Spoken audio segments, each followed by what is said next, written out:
கிளவெஞ்ச் நேயர்களுக்கு வணக்கம்.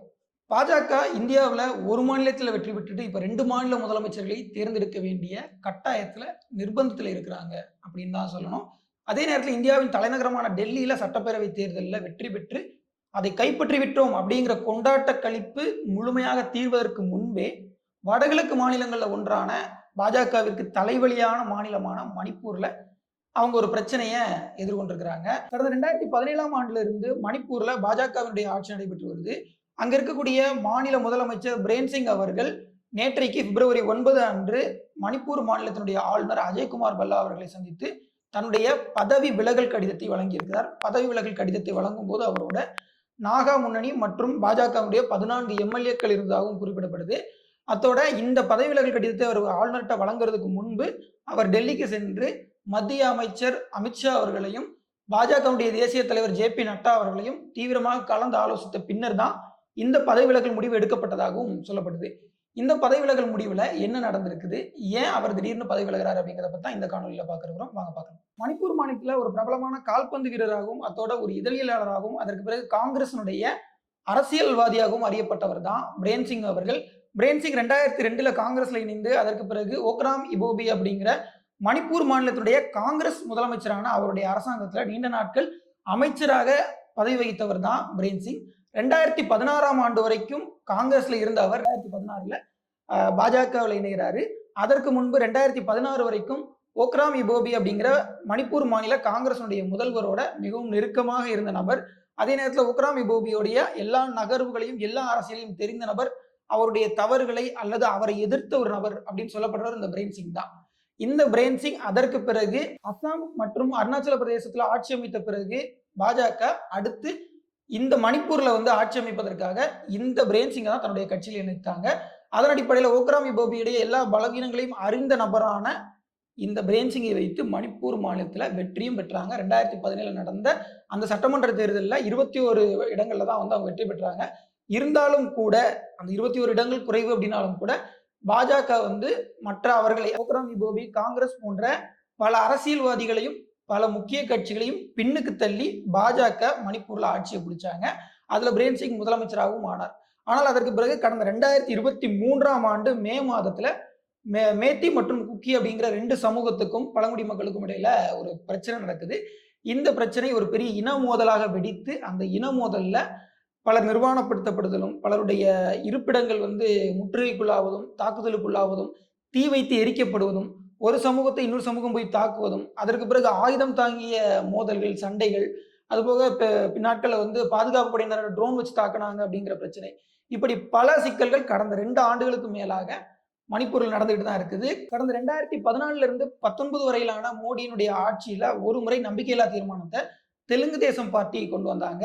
அவங்க தங்களுடைய மாநிலத்துக்கு சிறப்பு அந்தஸ்து வேணுங்கிற கோரிக்கையை முன்வைத்து அதன் அடிப்படையில மோடியினுடைய ஆட்சி மீது நம்பிக்கையில்லா தீர்மானத்தை கொண்டு வர முயற்சி பண்ணாங்க. அதற்கு பிறகு கடந்த 2023ஆம் ஆண்டுல மணிப்பூர்ல 2 பெண்கள் நிர்வாணமாக இழுத்து வரப்பட்ட அந்த காணொளி வெளியான பிறகு அது ஒரு தேசிய அவமானம், ஒரு தேசிய அதிர்ச்சி அப்படின்னு மிகப்பெரிய அளவுல இந்தியா முழுக்க ஒரு அதிருப்தியையும் மக்களிடையே ஒரு கொந்தளிப்பையும் மக்களிடையே ஒரு மன வேதனையும் மக்களிடையே ஒரு மன வெறுப்பு இப்படி பலவிதமான உணர்வுகளை மக்கள் வெளிப்படுத்தி அதன் அடிப்படையில நாடாளுமன்றத்துல மோடி அவர்களுடைய ஆட்சிக்கு எதிரான 2வது நம்பிக்கையில்லா தீர்மானத்தையும் கொண்டு வந்தாங்க. கௌரவ் கோகாய் தான் காங்கிரசுடைய டெபுட்டி லீடர், அவர் தான் கொண்டு வந்தார். அதற்கு பிறகு அந்த நம்பிக்கையில்லா தீர்மானம் தோற்ற பிறகும் கூட இன்னும் மணிப்பூருடைய சிக்கல் தீரல. சரி, இந்த மணிப்பூர் சிக்கல்ல காங்கிரஸ் இந்தியா கூட்டணியுடைய மற்ற கட்சிகள் மட்டும்தான் இதை பிரச்சனையா பாக்குறாங்களா அப்படின்னு கேட்டா பாஜகவின் நெருங்கிய முகம் பாஜகவினுடைய சூத்திரதாரிகள்னு சொல்லப்படக்கூடிய RSSஏ இதுல ஏற்கனவே அதிருப்தி தெரிவிச்சிருக்கிறாங்க. மோகன் பகவத் அவர்களே அதிருப்தி தெரிவிச்சிருக்கிறார்ன்றது மிக முக்கியமானது. எல்லாவற்றையும் தாண்டி ஏன் இப்போது பிரேன் சிங் அவர்கள் தன்னுடைய பதவியை ராஜினாமா பண்றாரு அப்படிங்கிறது தான் மிக முக்கியமான கேள்வியாக இருக்கு. அதற்கு சில காரணங்கள் சொல்லப்படுது. குறிப்பாக இந்த இன மோதல் இனக்கலவரம் வெடித்த பிறகு அவர் சிறிது நாட்கள்லயே தன்னுடைய பதவியை ராஜினாமா பண்ணிடுவாரு அப்படின்னு சொல்லப்பட்டது. அதற்கு பிறகு அவர் தன்னுடைய பதவியை ராஜினாமா பண்ண முடிவு செய்த போது ஒரு சமூக மக்கள் அவருக்கு ஆதரவாக இருக்கிறதுனால அந்த சமூக மக்கள் அவருடைய வீட்டு வாசல்ல கூடி அவருடைய பதவி விலகல் கடிதத்தை பிடுங்கி கிழித்து எறிஞ்சு நீங்க எங்களுக்கு ஆதரவாக இந்த பதவியிலே இருக்கணும் அப்படின்னு சொன்னதாகவும் அதன் அடிப்படையில் தான் அவர் ராஜினாமா செய்யாம இருக்கிறதாகவும் சில தகவல்கள் பேசப்பட்டது. அதுபோக இவருடைய பதவி விலகல் கடிதம்னு ஒண்ணு சமூக வலைத்தளங்கள்ல பரவுச்சு. அதற்கு பிறகு அவர் எக்ஸ் தளத்துல இல்ல இந்த மாதிரியான ஒரு இக்கட்டான சூழல்ல நாம வந்து பதவியில இருந்து விலகக்கூடாது அப்படின்னு சொல்லி எக்ஸ் பதிவிலையும் போட்டிருந்தார். ஆனால் இப்போது அவர் பதவி விலகுவதற்கான சூழல் என்னவா இருக்கு அப்படின்னா மிகுந்த நெருக்கடியான சூழலாக இருக்கு. அவருடைய பதவிக்கு ஒரு பங்கம் வந்து விட்டது அப்படின்னே சொல்லலாம். குறிப்பாக கடந்த 6 நாட்களுக்கு முன்பு பிப்ரவரி 2ஆம் தேதி உச்சநீதிமன்றத்துல ஒரு வழக்கு வந்து விசாரணைக்கு வருது. அந்த வழக்குல இந்த இன மோதலை தூண்டி விட்டதுல மணிப்பூர் முதல்வர் பிரேம் சிங்குக்கு ஒரு பெரிய பங்கு இருக்கு அப்படின்னு சொல்லி நிறைய லீக்டு ஆடியோஸ், அதாவது நிறைய ஒளிநாடாக்கள் ஏற்கனவே பரவி இருக்கு. அந்த ஒளிநாடாக்களை வந்து வாய்ஸ் டெஸ்ட் பண்ணி ஃபாரன்சிக் லேப்ல இதை வந்து மேட்ச் பண்ணி இது பைரன் சிங்கனுடைய குரல் தானா அப்படிங்கறத உறுதிப்படுத்தணும். அவர்தான் இந்த கலவரத்தை தூண்டி விடுவதற்கான முக்கியமான நபராக இருந்தாரா அப்படிங்கிற ஒரு கேள்வியை உச்சநீதிமன்றம் எழுப்பி அதன் அடிப்படையில அதை ஃபாரன்சிக் டெஸ்ட்டுக்கும் அனுப்பியிருக்கிறாங்க. இது நடந்தது பிப்ரவரி 2ஆம் தேதி. அதற்கு பிறகு பிப்ரவரி 10, அதாவது திங்கட்கிழமை அன்னைக்கு வந்துட்டு சட்டமன்றத்துல காங்கிரசுடைய எம்எல்ஏக்கள் பைரன் சிங்கனுடைய அரசு மீது ஒரு நம்பிக்கையில்லா தீர்மானத்தை கொண்டு வர இருப்பதாக ஒரு தகவல் பரவுச்சு. அதே நேரத்துல 20க்கும் மேற்பட்ட பாஜக எம்எல்ஏக்கள் பைரன் சிங்கனுடைய அரசுக்கு எதிராகவும் மனநிறைவின்மையோட அதிருப்தியோடு இருப்பதாகவும் பல தகவல்கள் பைரன் சிங்குக்கே கிடைச்சது. அதன் அடிப்படையில அவர் 9ஆம் தேதியே வந்துட்டு ஜே.பி. நட்டா அவர்களையும் அமித்ஷா அவர்களையும் சந்தித்து தீவிர ஆலோசனை நடத்தி ஆலோசனையுடைய முடிவுல இப்படி 2 விதமான நெருக்கடிகளும் நமக்கு வருது. இந்த மாதிரியான ஒரு நேரத்துல மணிப்பூர்ல பாஜகவுடைய அரசு கவிழாமல் இருப்பதற்கும் ஒருவேளை பைரன் சிங் அவர்கள் கைது செய்யப்பட்டாலோ அல்லது உச்சநீதிமன்றத்தால் பெரிய குற்றச்சாட்டுக்கு உள்ளாக்கப்பட்டாலோ அந்த பழியையும் தாங்கிக் கொள்ள வேண்டும் அப்படிங்கிற 2 நெருக்கடிகள் இருக்கிறதுக்காகத்தான் இவரை இப்போது பாஜக மேலிடம் பதவி விலக சொல்லி இருக்கு அப்படின்னு விவரமறிந்த வட்டாரங்கள் குறிப்பிடுறாங்க. அது மட்டும் இல்லாம பல சர்வதேச ஊடகங்கள், இந்திய ஊடகங்கள் இந்த பிரச்சனை ஒருவேளை பைரன் சிங் அவர்கள் ராஜினாமா செய்துவிட்டால் முடிவுக்கு வரும் அப்படின்னு சொல்றாங்க.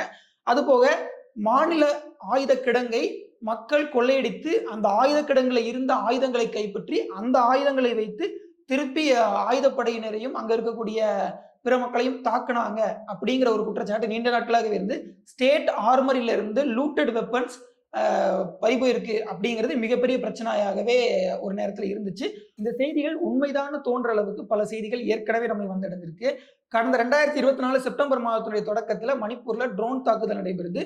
ட்ரோன் தாக்குதல் நடைபெற்ற பிறகு அங்க நிறைய ஆயுதங்கள் கைப்பற்றப்படுது. அந்த ஆயுதங்கள் எல்லாம் பயங்கரவாத அமைப்புகளிடமிருந்து கைப்பற்றப்படுது. பயங்கரவாதிகள் ஏற்கனவே பயன்படுத்திய அந்த ஆயுதங்கள் ஏற்கனவே ஸ்டேட் ஆர்மரி மாதிரியான போலீசினுடைய ஆயுத கிடங்குல இருந்து திருடப்பட்ட ஆயுதங்கள், கிட்டத்தட்ட 2000க்கும் மேற்பட்ட ஆயுதங்கள் திருடப்படுது. அதுல 1600 ஆயுதங்கள் வந்து ஸ்டேட் ஆர்மரியில இருந்தது அப்படிங்கிற செய்தியை மணிப்பூர் மாநிலத்தினுடைய பாதுகாப்பு ஆலோசகர் குல்தீப் சிங் அவர்கள் அன்னைக்கே சொல்லியிருக்கிறார்.